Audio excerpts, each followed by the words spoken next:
আমি দেখেছি যে হযরত গৌসুল আজম মাইজভান্ডারের ওসি গৌসুল আজম উনি কিন্তু শুধু দুই একটা পপুলার কথা বলেই উনি কিন্তু বই একেবারে মোটা মোটা বই লিখে উনি রেখে যেতে পারতেন। উনি সেই পপুলিস্ট পথে হাঁটেননি, উনি পপুলার হওয়ার, জনপ্রিয় হওয়ার সেই রাস্তা উনি হাঁটেননি।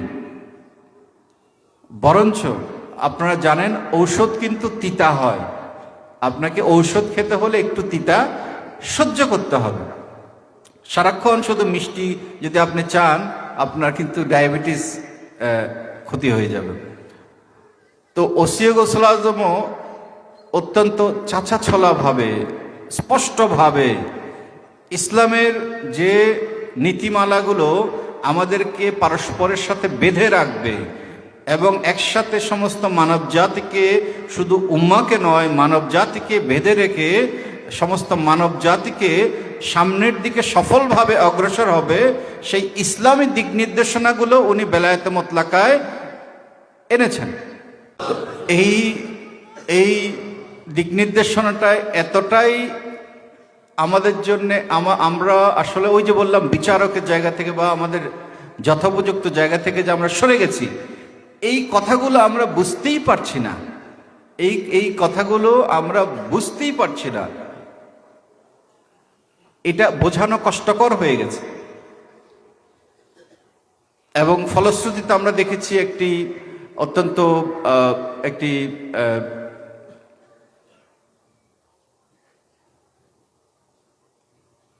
প্রত্যাখ্যানমূলক একটি অবস্থা আমরা লক্ষ্য করেছি।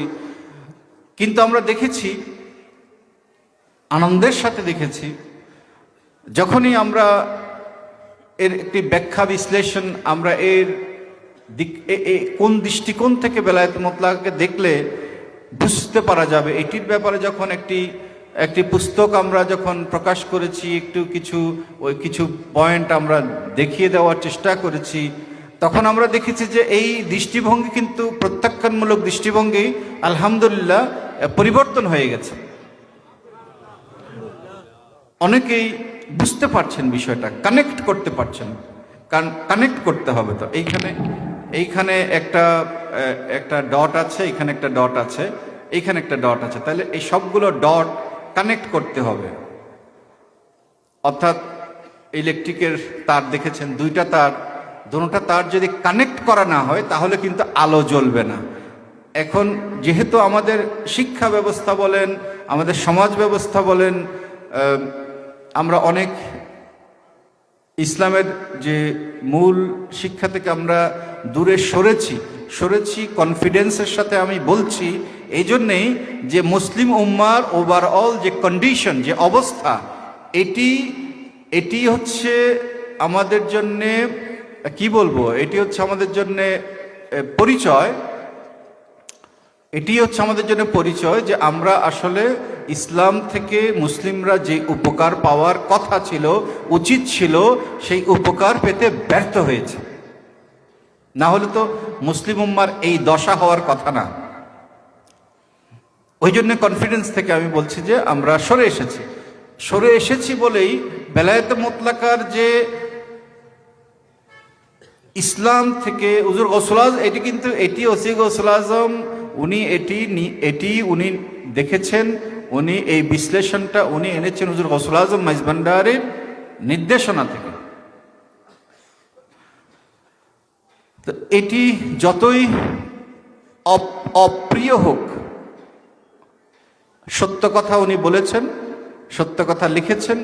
তো এই জন্যেই আমি মনে করি যে একটু হয়তো নিরস আলোচনা, তারপরেও আমি হয়তো একটা উত্তেজনাকর আলোচনা দিলে আপনাদের হয়তো আরো ভালো লাগতো, কিন্তু আমার কাছে মনে হয়েছে উত্তেজনাকর আলোচনার চাইতে চিন্তাযুক্ত আলোচনা এখন অনেক বেশি প্রয়োজনীয়। তো সভ্যতার দিক নির্দেশনা আছে, শান্তির দিক নির্দেশনা আছে, যেই পথ অনুসরণ করলে ইসলাম থেকে যেই সুফল আমরা পাওয়ার কথা সেই সুফল আমরা লাভ করতে পারবো, সেই পথ নির্দেশনা আছে বেলায়েতে মুতলাকায়। আমাদের আরো বেশি মনোনিবেশ করতে হবে এই কিতাবের প্রতি। হুজুর গৌসুল আজম মাইজভান্ডারীর যে শানাজমত, এটি আমরা আসলে প্রকৃত অর্থে বুঝতে পারবো বেলায়েতে মুতলাকা অনুশীলনের ভেতর দিয়ে। এটি আরো অনুশীলন করা দরকার আমার কাছে মনে হয়েছে। আপনারাও যার যার জায়গা থেকে চেষ্টা করবেন, আমরাও চেষ্টা করব আরো এটিকে যেহেতু একটা কনডেন্সড বুক, এটি একটা কনডেন্সড বুক, এখানে অনেক তথ্য একসাথে দিয়ে দেওয়া হয়েছে, যে কারণে এটি বুঝতে একটু কষ্ট হয়, কিন্তু ইনশাআল্লাহ অনুশীলনের ভেতর দিয়ে এটি একসময় আমাদের নিশ্চয়ই বুঝের মধ্যে এসে যাবে। হুজুর গৌসুল আজম মাইজভান্ডারীর নজরে করম নিশ্চয়ই এই ব্যাপারে আমাদের উপরে থাকবে ইনশাআল্লাহ।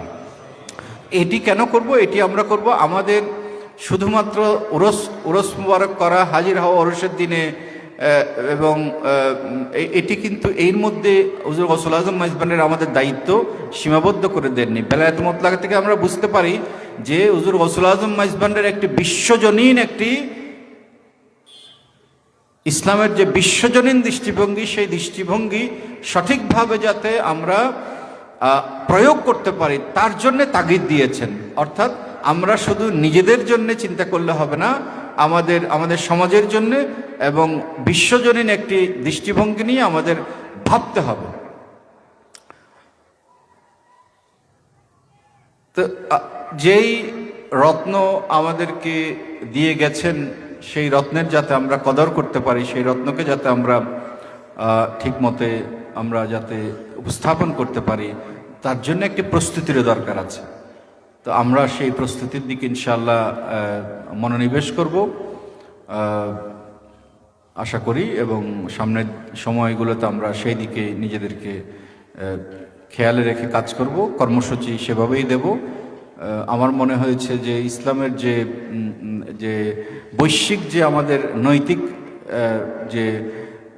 নৈতিক অথবা আধ্যাত্মিক নৈতিক যে সংকটগুলো হয়েছে, এগুলো একটি সমাধান বেলায়েত মুতলাকার ভেতরে আছে। আমরা একটু কষ্ট তো করতে হবে, একটু যদি আমরা কষ্ট করি, একটু পরিশ্রম করি, একটু মনোনিবেশ করি, তাহলেই আমরা সেই হুজুর গৌসুল আজম মাইজভান্ডারীর মিশনকে, ওসি গৌসুল আজম বলেছেন, যদি তুলে ধরা যায় উপযুক্তভাবে তাহলে বিশ্বের চোখ এই দিকে ঘুরে যাবে। এবং আমরা দেখেছি তাই হয়েছে। আমরা তুলে ধরতে পারিনি, এটি আমাদের দুর্ভাগ্য, কিন্তু আমরা দেখেছি বেলায়েত মুতলাকা যে দৃষ্টিভঙ্গি বলা হয়েছে তাওহীদ আদিয়ান, আমরা দেখেছি যে এই যে ফুটবল বিশ্বকাপ কাতারে যে যেদিন শুরু হয়েছে, যে কুরআনুল কারীমের যে আয়াত শরীফ